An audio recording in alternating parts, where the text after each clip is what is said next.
अहिल्यानगर जिल्ह्यातील महानगरपालिका, नगरपालिका आणि ग्रामपंचायत हद्दीतील एकूण 2430 आपले सरकार सेवा केंद्रासाठी जाहिरात प्रसिद्ध झालेली आहे.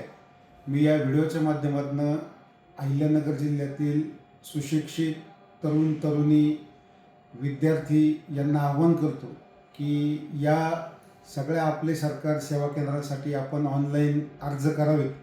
जी काही जिल्हाधिकारी अहिल्यानगर जिल्हाधिकाऱ्यांची जी काही ऑफिशियल वेबसाईट आहे त्या ऑफिशियल वेबसाईटवरती जाऊन आपल्याला अर्ज करावे लागतील.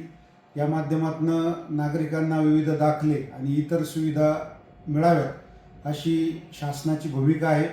आणि हे आपले सरकार सेवा केंद्र मिळवण्यासाठी सर्व अहिल्यानगर जिल्ह्यातील विद्यार्थ्यांनी, तरुणींनी अर्ज करावे.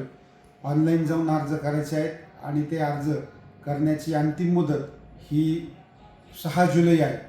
मी सर्वांना आवाहन करतो की जिल्हाधिकारी कार्यालयाच्या ऑफिशियल वेबसाईटवरती जाऊन आपण अर्ज करावे. धन्यवाद.